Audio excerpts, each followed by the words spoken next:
Good afternoon, and thank you for joining us on today's webinar. My name is Jeffrey Graney with the National Aging and Disability Transportation Center. Welcome to our webinar, Going Beyond Borders. We have other NADTC staff on the line, including Julie Dupree, Ken Thompson, and our co-director, Virginia Dyes. We are excited about how many people have joined us today to talk about this important topic. We hope to have a great discussion with you all. Before we begin the session, a few housekeeping items in webinar logistics to get out of the way. This session is being recorded and archived. The archive will be available on the NADTC website in the next week or so, and our website address is www.nadtc.org. If you have dialed in on the phone today, we ask that you mute your speakers to eliminate feedback on the recording. We welcome questions from participants, and we've also collected questions from many of you when you registered. We will discuss questions after the presentations are completed.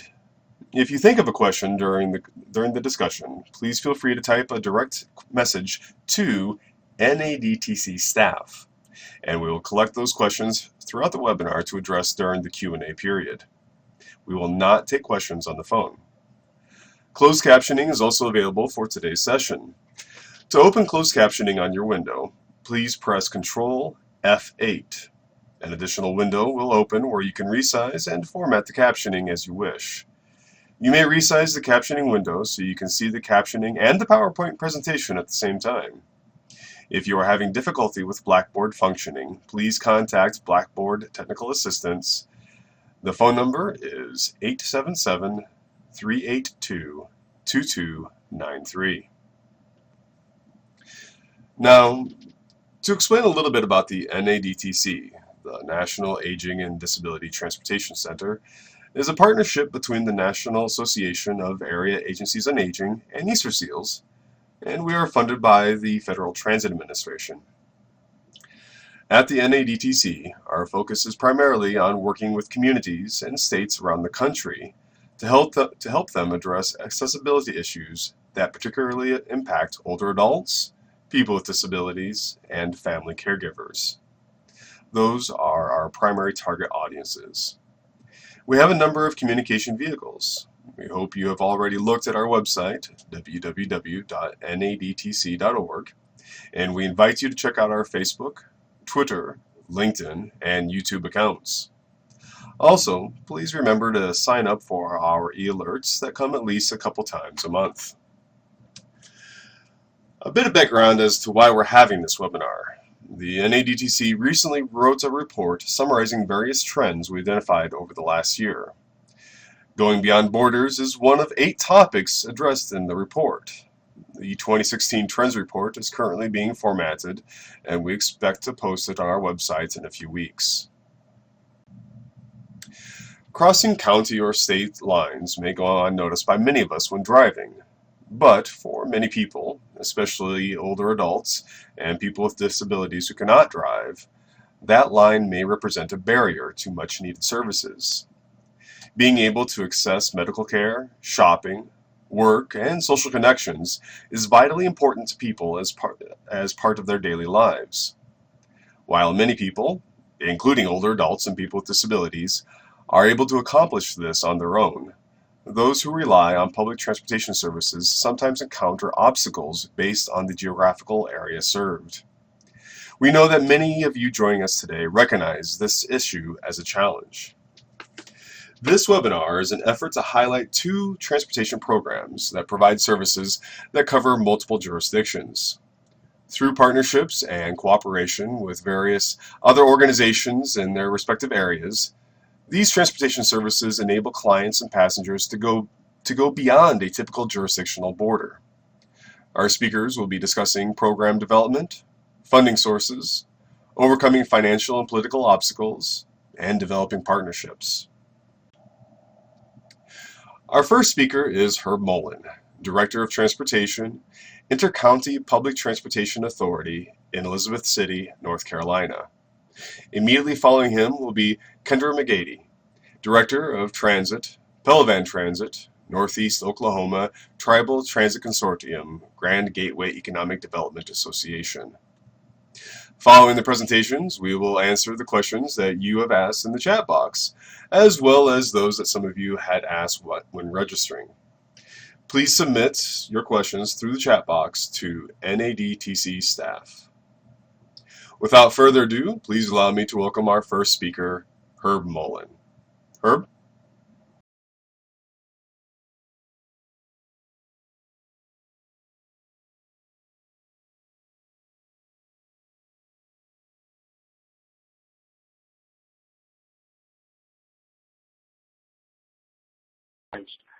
We have one island that we can only access by ferry, or we can access it by roads if we drive around about 2 hours through the state of Virginia, through North Carolina into the state of Virginia and then back down again. We have one section that is only in the Outer Banks that's only accessible by four-wheel drive. We have a lot of rivers, as you can look in the bottom left-hand corner of this slide. You can see a lot of rivers and a lot of peninsulas that run out. This is the way our counties are formed. We do not have much infrastructure to be able to cross these rivers. There are maybe one or two bridges in each county, so we do a lot of going all the way down to the end of the peninsula and then coming all the way back up so we can get on a main thoroughfare. Those are just pictures of the ferry and pictures of our bus on the ferry going to pick up some people. Our service area is a little over 1,000 square miles, and the population we're currently serving is about 103,000. Our philosophy and intent is to provide high-quality public transportation services to the 5-county coverage area and to operate in an efficient and effective manner while complying with local and state and federal laws concerning public transportation.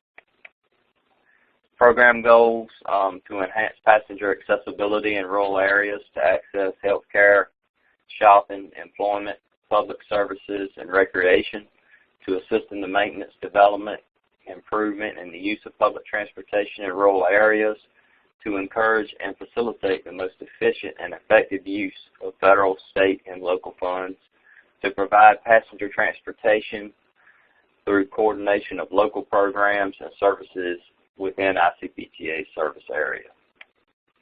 A little bit about our history. Our agency was started in 1978, originally with a 4-county coverage area. We had a 2-vehicle fleet, and later that year they added 4 more vehicles. We added our 5th county, which is Currituck County, in 1986.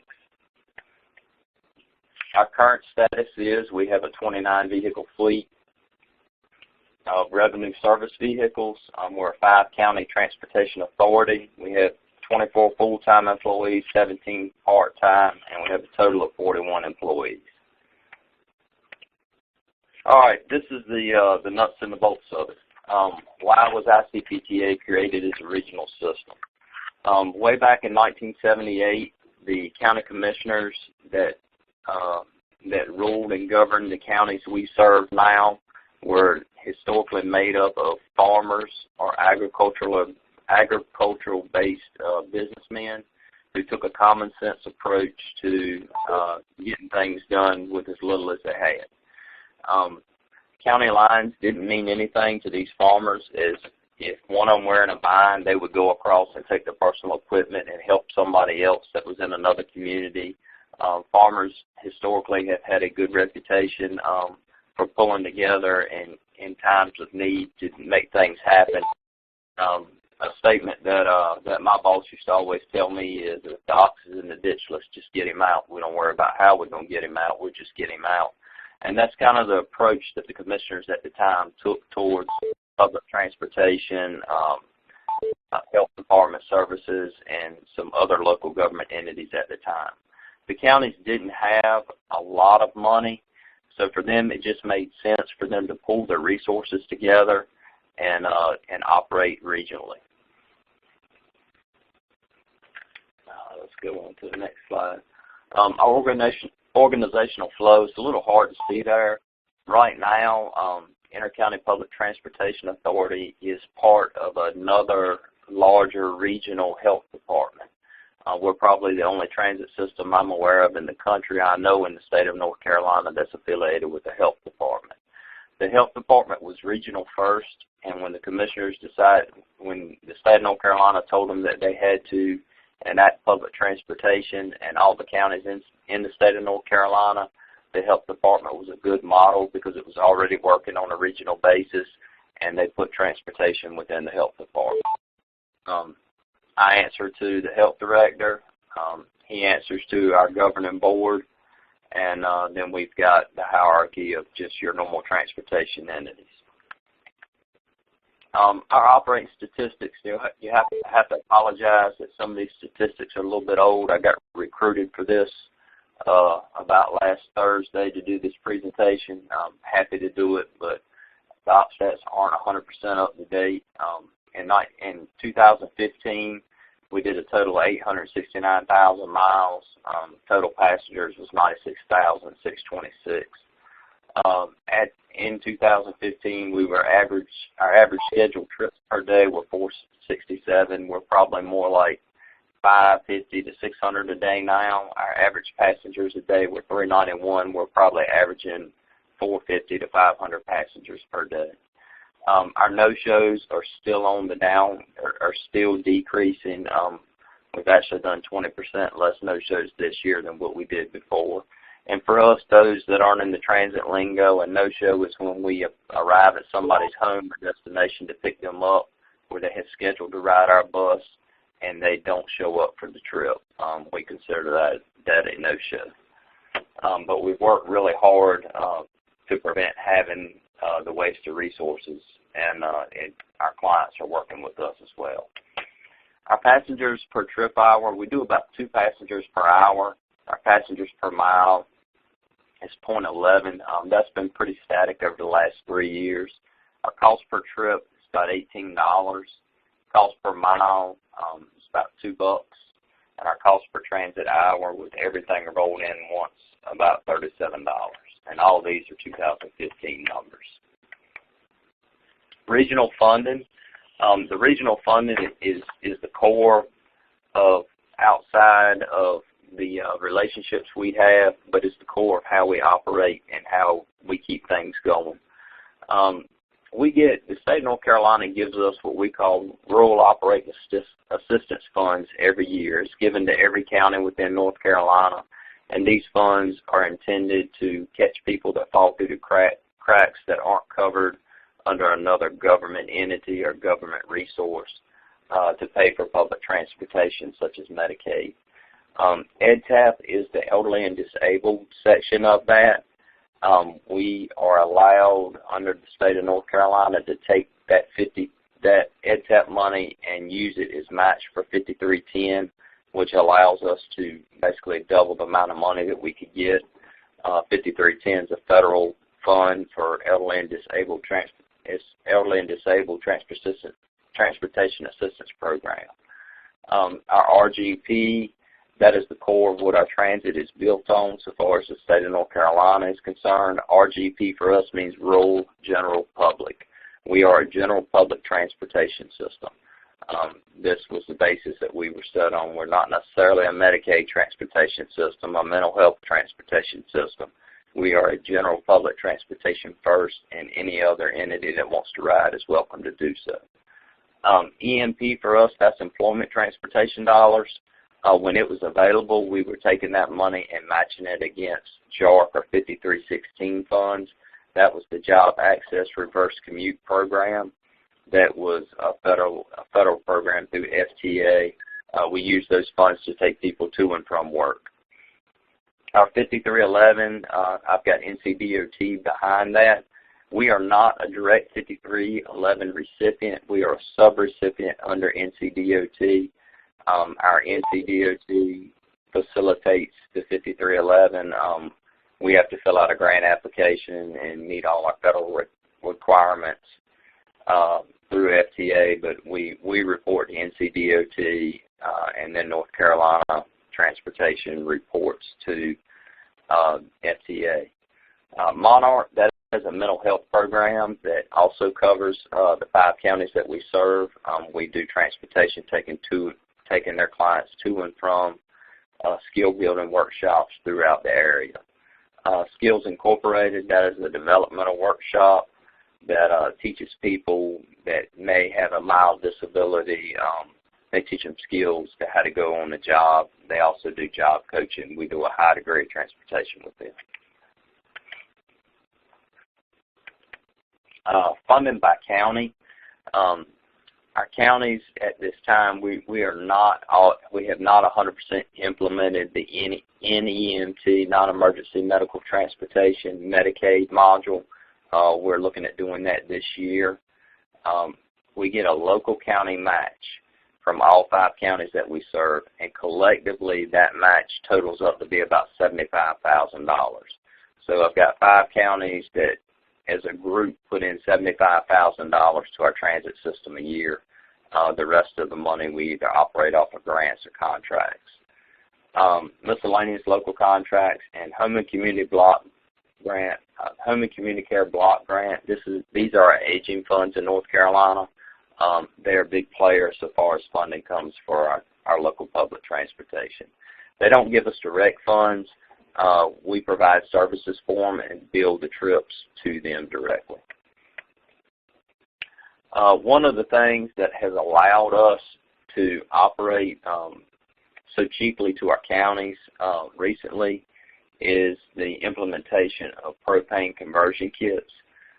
We've actually put propane on our vehicles, not all of them, but we're in the process of as old vehicles go out, as our new ones are coming in, we're putting propane conversion kits on them. These kits have been tremendous in being able to efficiently serve our clients and extend the range of our vehicles. The kits that we're running is a dual fuel kit, and those kits will run off of gasoline or propane. So if the vehicle gets out in the area and it runs out of propane, the driver doesn't have to do anything. The vehicle will automatically switch back to gasoline. You never even feel it on the vehicle. But propane has allowed us to be able to do more with less, and that was the goal when we started going in that direction. I think the last purchase of propane I made, we've got a bulk tank here on the yard, was 98 cents a gallon. We do not pay highway use tax because we're a state and government agency in North Carolina, and they do not require us to do so. But last fiscal year, the IRS gave us a 34-cent tax credit for every gallon of propane that we burned. And if they do the same this year, that 98 cents a gallon will be much cheaper than the 98 cents a gallon. That'll put us at 64 cents a gallon. Propane doesn't get the same fuel efficiency as gasoline. It only gets about 90%, but the savings are still huge. Let's see, fuel savings for propane. As you can see, for 6 months in FY15, we saved 43% on what we would have spent using gasoline. Actual fuel savings for 2016, we saved 42% over what we would have spent burning gasoline. And so far this fiscal year, we saved about 40% over what it would have cost us to use gasoline. All right, getting into the routes, we are a demand response system. We have no fixed route in our area. Our service is offered Monday through Friday, 4:30 a.m. to 7 p.m. at night, and we do out-of-regional transportation to Hampton Roads, Virginia, and Greenville, North Carolina. We are a rural area, and for people to get specialists in their medical resources, you have to travel outside of our area. The types of service we do are demand response, contract, out-of-region medical. We do have a same-day service route in Elizabeth City that operates similar to a cab, but it's not exactly like a cab. We do subscription and cross-county commuter. The cross-county commuter, so far as a regional structure goes, we don't look at county boundaries. We don't pay them any attention at all. We treat our whole region as one region. There is no such thing as crossing the county line cost you more money or more fares out of the pocket. We treat our entire area as one region. This is a map showing some of the out-of-county medical that we do. As you can see, we go to Hampton Roads, Virginia, which covers Suffolk, Chesapeake, and Virginia Beach, and Norfolk, Portsmouth, and Hampton. And then we also go to Pitt, which is Greenville, North Carolina. East Carolina University is there, and it is a medical, it is the closest medical facility, large medical facility in North Carolina. Let's see. Our trips and origins and destinations. If you look at this map, you'll see that we've got mainly two cities within my service area. We have Elizabeth City, and then we have Edenton. Hertford is just a real small town, but you can see looks like chicken pox across the map for the most part. We do a lot of transporting people from the outer counties into the city so they can access services. Our workflows, as you can see, we've almost become a bedroom community to Norfolk, Virginia. A lot of our transportation is either going to Norfolk or going internal so far as our workflows in the area. The government is probably the largest employer in our area. We are home to the largest Coast Guard base in the continental United States, with the exception of Alaska. Well, Alaska's not in the continental United States, and that drives our industry here as well. Marketing. One of the biggest problems I've had since I've been here right at 17 years now, is trying to make sure that anyone in the area understood that anyone could use and access our services. So about 10 years ago, we came up with the Anyone Can Ride campaign. We've got billboards scattered throughout our service area. And the whole point of the billboard isn't so people think, oh, I'm going to call them right there. It's just to kind of put the idea in their head that we are there should they ever need us. We also use promotional items. One of the biggest and the best promotional items we've come up with are the T-shirts, as you see in the middle of the screen there. Our T-shirts cost us like $5 a piece, and we give them out at community events, senior fairs, and just to the general public in different events throughout the year. The goal when we started purchasing the T-shirt was to be able to go to the local Walmart and see at least one T-shirt every time you go to that Walmart. And again, it's just planting the idea in people's minds. We do have notepads, brochures, flashlights, coffee cups that we give out. We try to give doctors' offices the notepads and the brochures so when people go in there, they do realize that we are a resource for them. So far as the most bang for our buck advertising-wise, I don't know what your local laws are, but we use election signs just like everybody running for election uses. Little core-class signs cost us $5. And as soon as they get through mowing for the year, or if we've got ridership that is dwindling in the area, we'll go out and stick these at intersections and alongside of the road. And, you know, I can honestly say that these have worked probably the best because when I see people in the general public, you know, they recognize you as the Anyone Can Ride person. You know all I got to do is call y'all and y'all come pick me up and take me where I want to go. And, you know, for us, you know, we're meeting our goals of getting our information out to the public, and it is a really hard thing to do now.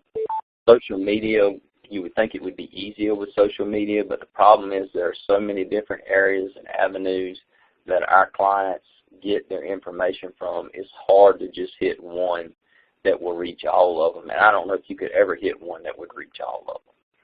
But anyway, if y'all have any questions for me, I'll be glad to answer them at the end of the presentation. And I guess we are getting ready to turn it over to Kendra. Yes, thank you very much for that information, Herb. I'm sure, like Herb said, at the end of the session, we'll have plenty of time for some questions and answers. And yeah, as you said, we're going to be turning everything over to Kendra now. Kendra?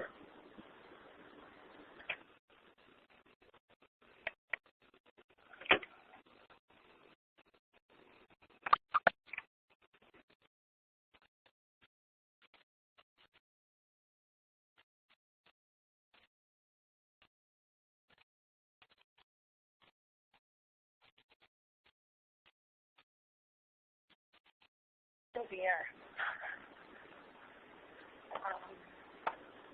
Seem to have a little bit of technical difficulty. We'll get back. Yeah, we seem to be having a little bit of a problem right now, a little technical difficulty. We'll get Kendra on here as soon as we can. But in the meantime, that's the first question. Yeah, meanwhile, Herb, if you wouldn't mind answering a question or a couple questions right now. Oh, that's fine. I'd be happy to. Well, one question we got just before this, before we started here, what were some of the biggest challenges that you had in offering services that cross county borders? When you first began the service or had the idea, when you had the health service there, what were the obstacles and how did you overcome them? I don't know that there were obstacles. Again, this happened in 1978 when it started, so it was regional when I got here. But our whole community, even our Department of Aging is regional. Everything in our area is regional. The biggest obstacles I had were from the state of North Carolina, because the state sometimes would want to treat you as when it was beneficial to them, they would treat you as a regional system. But then when it was beneficial to them, they would treat you as 5 counties. And just trying to get the legislation straight on that to where they had to treat us as a regional structure all the way through, but not penalize us in any way, shape, or form when they start sending funds out by county. I probably fought with them 3 or 4 years over that because it was just a nightmare to try to keep up with everything like they wanted to. When it benefited them, we were regional, but then when it benefited them, we were by county. And we talked with some local politicians and had legislation drafted and had it fixed. The biggest stigma anybody deals with in public transportation, again, is letting people know who you are and what you're there to do. All of our resources and all of our entities that we deal with, either public or private, have all, they don't know us as anything but a regional system. So we never have had that, you're my county, you're going to do what my county wants to do stigma. I hope that answers that question. I think it does overall. Can you hear me? This is Kendra. Hi, Kendra. Hi, I'm back. Okay. We're having a little bit of technical difficulties here. Thank you, Herb, for picking that up for me. I hate to interrupt. Oh, no. Have at it. Okay. Well, again, I started out with a thank you to Jeff for having me, and I'd like to repeat that. Thank you so much for having us here. My name is Kendra McGeady, and I am the Director of Transit for Pelivan Transit, Northeast Tribal Transit Consortium, located in Northeastern Oklahoma. And the first thing I'd like to, pardon me? Can you speak a little bit louder or a little bit closer? Okay, yeah. All right. The first thing that I'd like to talk about is just who we are. Grand Gateway Economic Development Agency is a council of government located in Northeast Oklahoma. We provide service to a 7-county region. And they established Pelivan Transit in 19... Kendra, we're still having problems hearing you. Can she get closer to the mic? How's that? Is that better? Much better. Okay, all right. I apologize for all those technical difficulties here. We are Grand Gateway Economic Development Agency, is a council of government located in Northeast Oklahoma. And Pelivan Transit was established by Grand Gateway in 1985. They applied for a rural transit grant and got it, and established Pelivan Transit to provide accessible transportation to the rural 7-county area that we serve here. We serve an aging and geographically dispersed population. We offer demand response service here at Pelivan Transit. We also are integrated with our tribal systems through contracts with 10 different tribes. We're very fortunate in Northeast Oklahoma that we live in a very tribe-heavy region. Pelivan Transit, we use a wide range of federal funds. We use 5311, we use discretionary 5309, 5310 funds, and we also receive 5311C tribal transit funding, which is fantastic. We are also funded through matching funds, which Pelivan meets through its service contracts with the state of Oklahoma and local municipalities. So in short, that's who we are. So what I want to talk to you about today a little bit is some of the collaborative efforts that we have going on here at Pelivan Transit. As I said, we do offer demand response services with 30 intercity routes that we run throughout the day. It's a very vital and important service to this area. We live in a very impoverished region with a high population of elders, developmentally disabled, and mentally ill individuals, and we're happy to serve them all. We do a lot of outside-of-the-box thinking here at Pelivan Transit, and it has enabled us to form some wonderful partnerships here in the area. Grand Lake Mental Health Center is one of our great partnerships that we have here. Several years ago in Bonita, Oklahoma, which is located in Craig County, which is one of the counties that we provide service to, Eastern State Hospital was a hospital located in our region for developmentally and mentally ill individuals.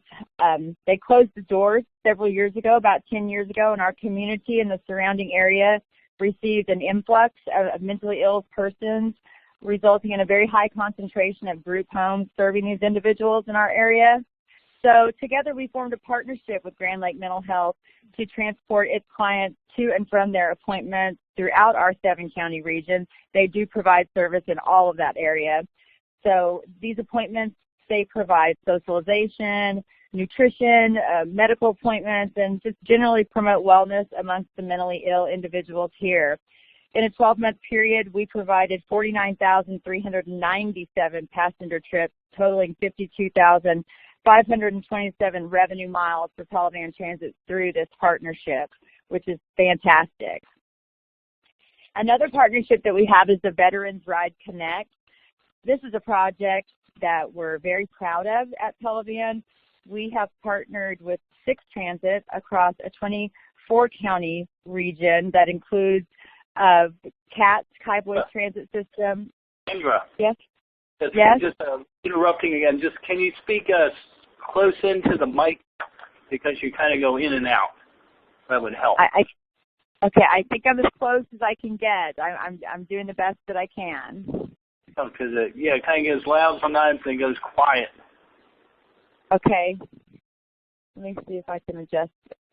Well, I'm doing the best that I can, and I think this is as loud as I can put it. All right, see if you can get directly in the mic. Okay, we have a Veterans Ride Connect program that we have established here with 6 different transit agencies throughout a 24-county region.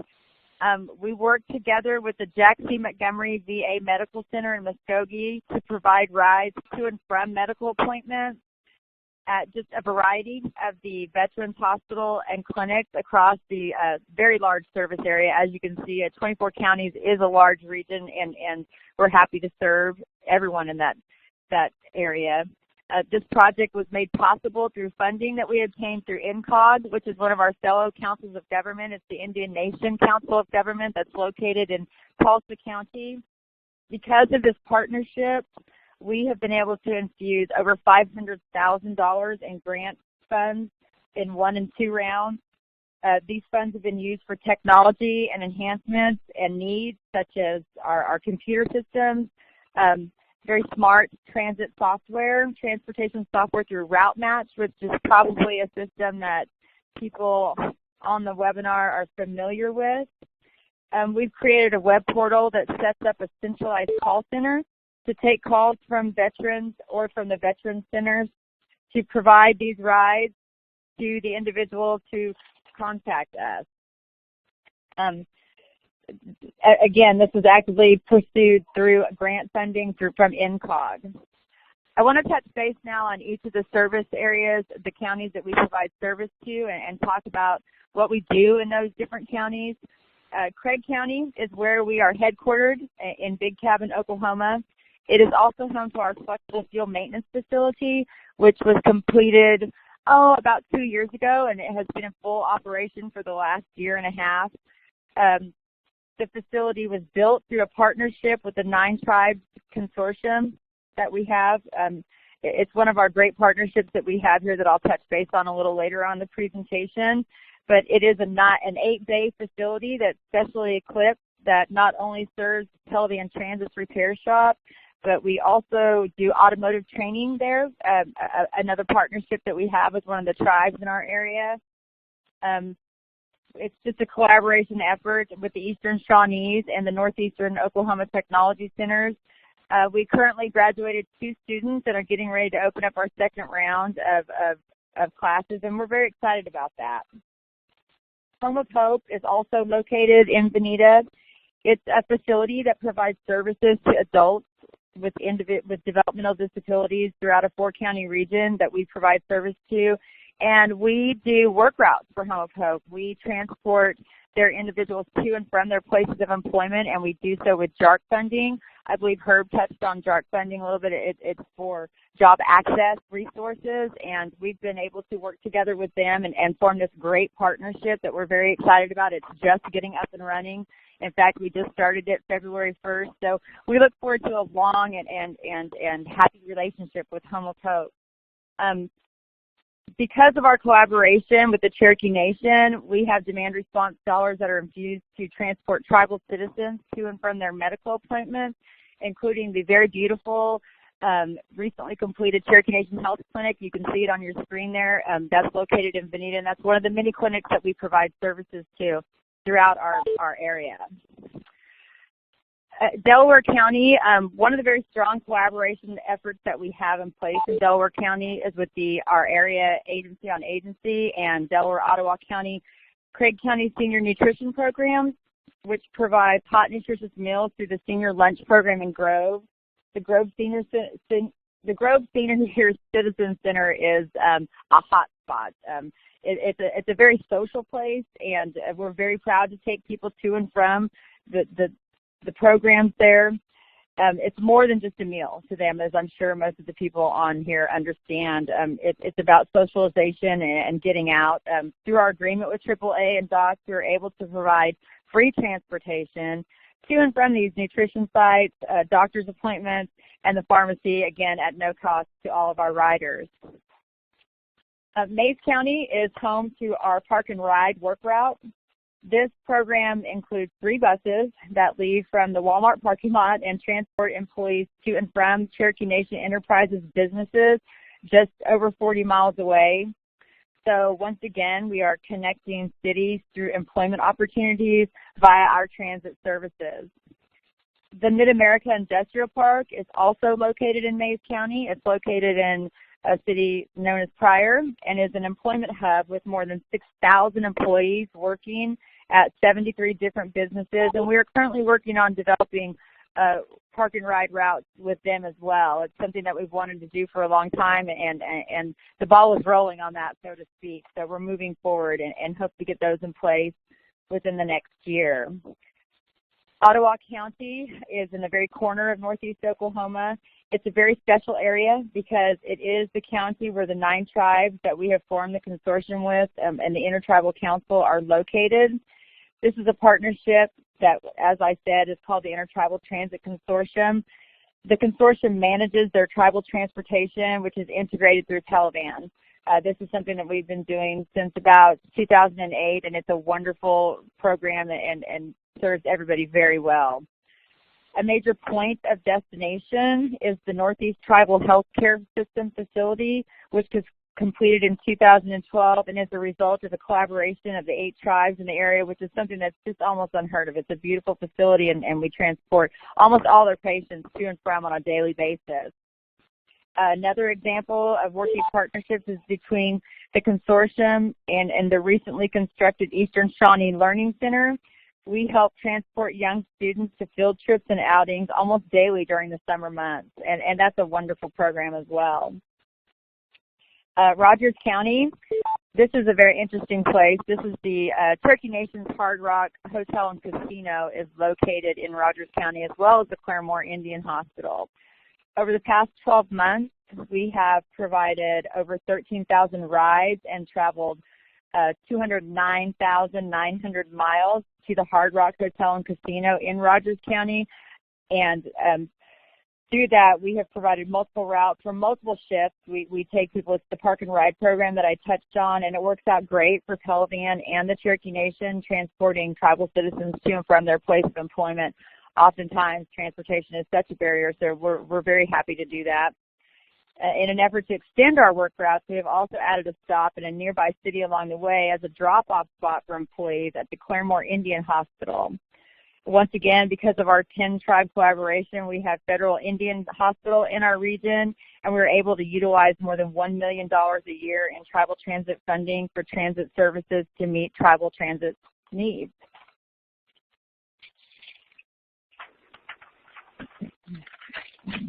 Okay. In Owasso, we have a Macy's Fulfillment Center, which is a wonderful operation. INCOG, it's part of the INCOG service area. Luckily, here at Pelivan Transit, we overlap with INCOG, and we are able to utilize some of their funding. The Macy's Fulfillment Center employs thousands of people, and we're looking to implement work routes with Macy's and the Tulsa Port of Catoosa, which is also located in northern Tulsa County.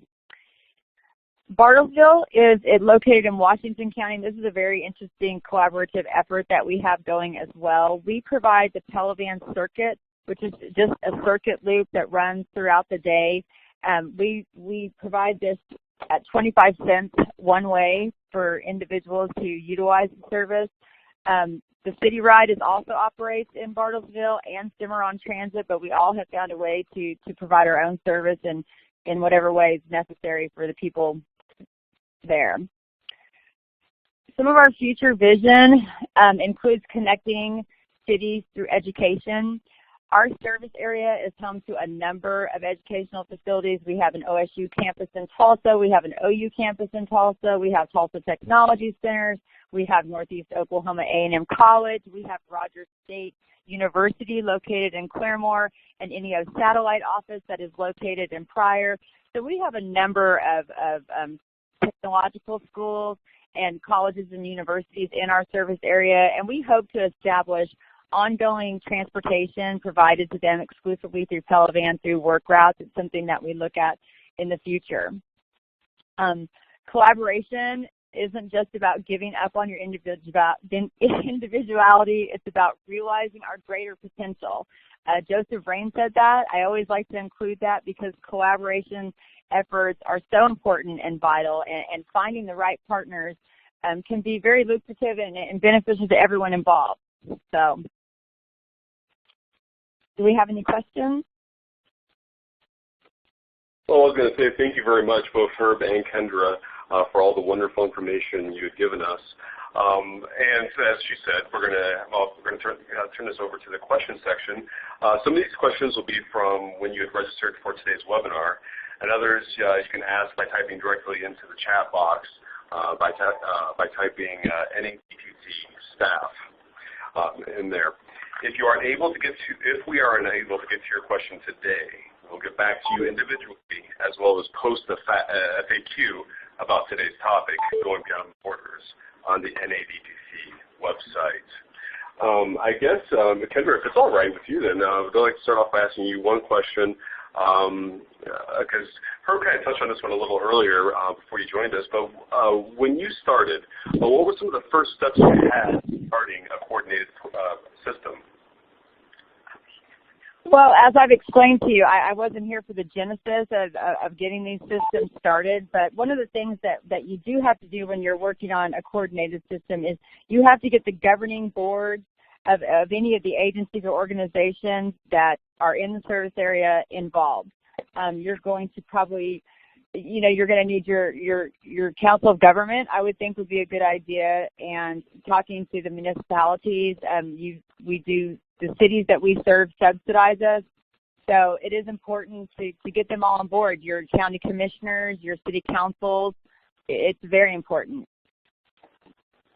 And also one of the questions I was asked by somebody here very recently, and this one was very much for you, Kendra. Is there an individual county within your region that has its own transit system?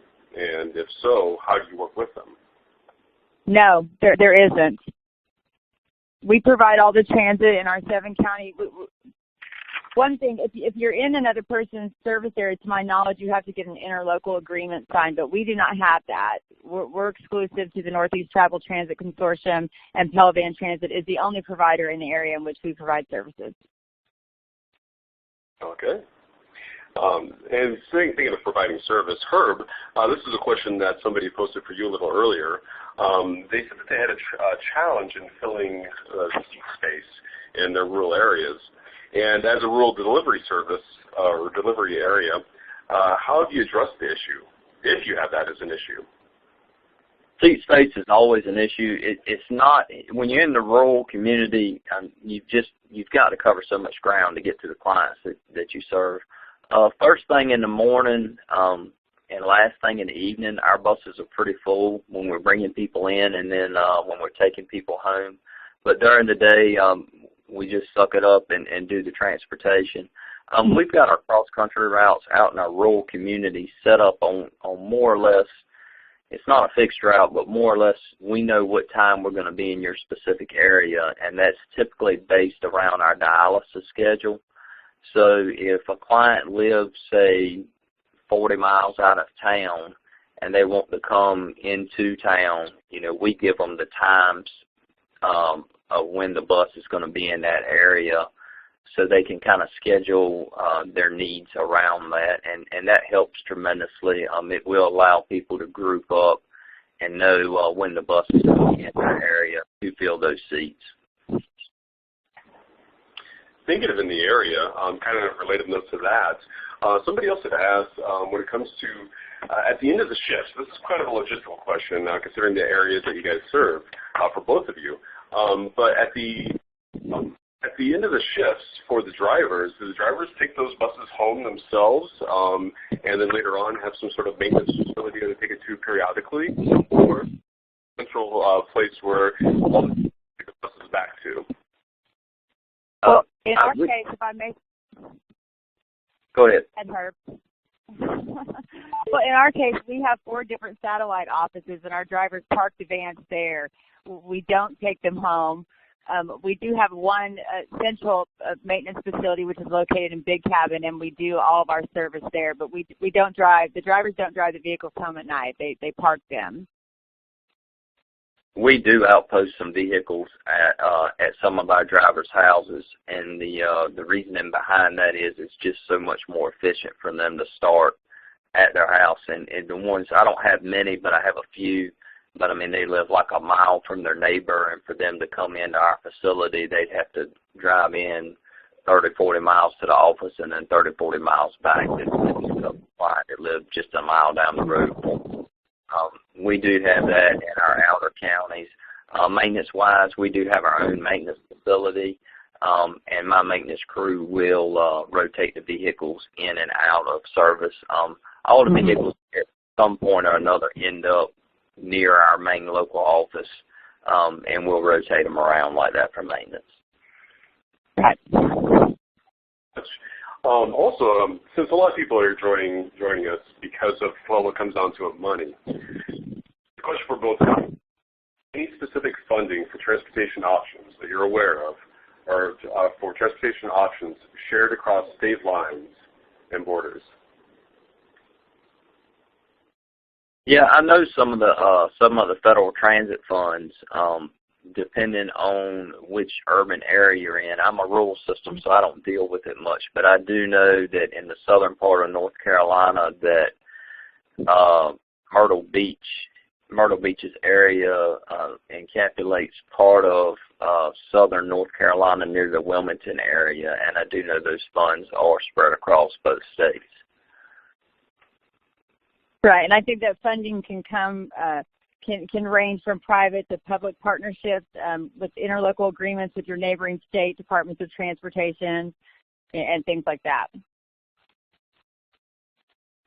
Excellent. Thank you very much. Another one we have here, educational institutions ever, ever contribute rides? Do you know about the new safe harbor provisions which permits healthcare providers to support transportation? I'm very aware of it. Yeah, I'm aware of those provisions, and again, we're part of the health department, and we work with all of our health providers in the area. So none of that's been an obstacle for us.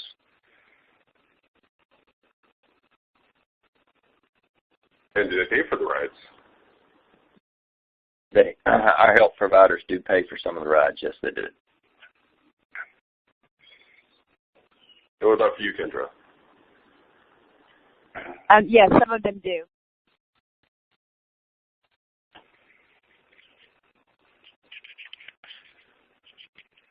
I think one of the things that bears mentioning here is, and I know Kendra's in the same boat I'm in, we don't have one major funding source or I don't anyway, that's the core of our transit. If you had to pick one out, 5311 would be what supports our capital and administration. But what keeps us going is a conglomeration of funding from any resource that we can find. We definitely do not have our eggs in one basket here. We're spread out as far as we can be spread out, just so if something goes awry in one area, it doesn't destroy the whole system.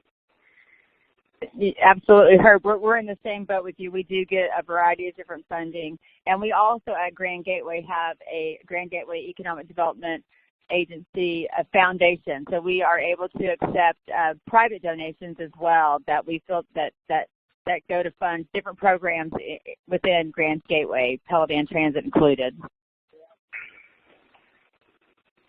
Sure. One question that came through here, thinking of funding, could you explain a little bit more about the Monarch program? How is it funded?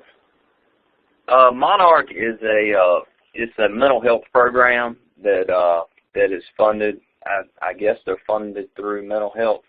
The transportation that we do for them, they apply for their own individual 5310 grant, and that's how they've been funding their transportation. North Carolina went through a mess with mental health reform probably about 10 years ago now. Mental health used to be like local health departments. It used to be regional organizations and county funded and state funded, but the state did away with that and has put in private providers taking the place of what government used to do. But Monarch has taken advantage of 5310 funding, and that's how they've been providing transportation supplies. What advice or assistance can either of you give a small nonprofit organization that provides transportation to the elderly and disabled? Have mobility managers been critical partners in facilitating cross-boundary programs? I don't have a mobility manager, so to speak. Everything that is funded through here. However, I have been places like South Carolina and seen mobility managers work wonders. They tend to work best where you've got a lot of different transit agencies that are all trying to do the same thing. Coordinating those transit agencies together. I'm a one-stop shop here, as I heard Kendra say. I don't have any competition, and nobody else in my area, government-wise or private-wise, outside of a few cabs, is trying to be in the transportation business. So anything transportation-related comes through us in one form or matter anyway. Yeah, and I have to agree with her fully on that. We don't have a mobility manager, but I do know them to do great things. So.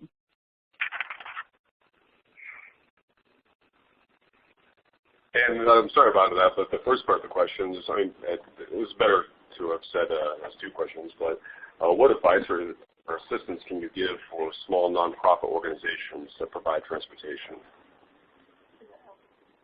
Never take no for an answer. Be in the community and coordinate with everybody that you see out there in the community. They need to know who you are when you walk in a room, and then you know what you're trying to provide for them, so they can understand what's going on. Politics, get your politics right, because politics will make or break you so far as funding. Know your local commissioners, know your local state representatives. Be in the community as much as you can be in the community, and let folks know that you're there and willing to help. You know, when folks see you reach out to them, you know, they'll grab your hand and you can help each other up. I agree with her. Very, very well said. That he's exactly right. You just have to be in the public. You have to be out there. You have to know your legislators. You have to stay in contact with them. If you're anywhere near them, stop in and say hello. And as he said, be at your community events. Be everywhere, and let everyone know who you are and what service you provide, and be willing to answer questions and to be there for them. It's good business practice in this field. And never quit looking for funding. It's always, I find the funding all the time that I didn't know existed. Yeah, you never know if they're researching. Are there any thoughts, this is kind of a technical question as well, but are there any thoughts on how to get the federal operating authority or the government to the authority to cross state lines? If you're not allowed to do so, if, for example, the government does not approve your county's association of insurances or the insurance programs that are available in your area, do you have any advice as to how to convince them or to get around that? That's not something that I've experienced a lot. I know that we do go into within a 100-mile radius around our service area, but as far as you know, federal government approving or not approving the Association of Insurances, I'm not familiar with that, so I'm going to let Herb field that question. Well, I think anytime I've run into several obstacles, you know, over the years doing this, and typically, and they're never problems, they're just obstacles, because you typically either go over, around, or through an obstacle. But when you tell your story, the story of the individuals that you're helping to transport, typically that will open more doors than anything else. If your legislators have to see the faces of the people that you're dealing with, and if they understand what it is that you're doing and how you are saving them so much money in the end, and how you go about saving, especially for our clients that have medical needs, is public transportation keeps people at home. It keeps people at home longer, and these are the same people that if we did not exist would have to end up in an assisted living facility or a nursing home, which would cost 1,000 times more than it costs to operate these buses up and down the road. When you explain it to them in that manner, and you take the people to them so they can see the faces of what you're transporting, and even invite them into your area so they can exactly see what's going on, that's when changes are made. You know, I can't tell you the amount of legislators I've talked to that when we've brought up topics, have you ever thought about changing it like this? You know, and sometimes they'll look at you and say rules were made to be broken, and then other times they'll get digging down into legislation and say, I don't know why it was ever written that way to start with. So never take no for an answer, and if policy needs to be changed, just know that you can change policy. You may not directly be able to change policy, but if you're in the community, you'll know somebody that does have the power to change that policy.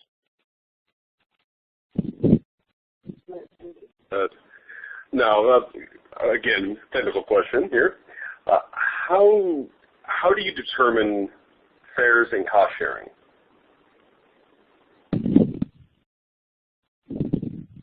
Ours is competitive. I'm sorry, what was that? We just do a competitive comparison run and base it on that.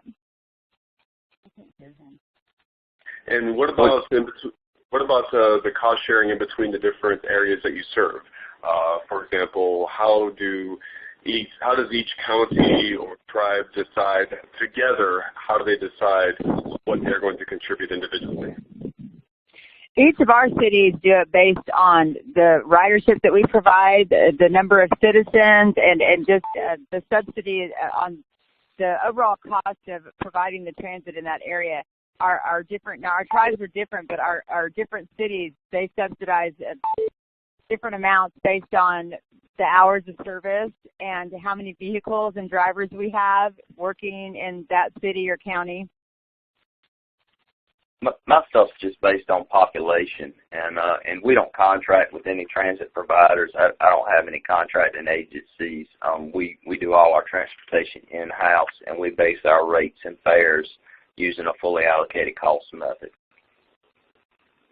It's real simple.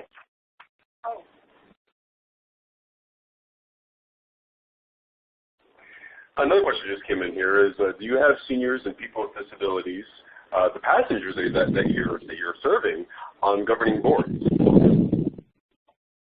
Absolutely. Yes, we do as well. They're my favorite members because they're the ones that can give me the nitty-gritty on what's going on, on the ground. I've always said that I don't mind putting grease to the wheel, but I need to hear it squeak. And as an administrator, it's really hard to know exactly what's going on the ground every time. And to have those good tab board members and have an open line of communication with the public really helps. Absolutely. Absolutely. Well, one focus that's kind of concern for some areas is ensuring safety and security of older adults and persons with disabilities. Basically, what sort of background checks or screening processes do you have for your drivers?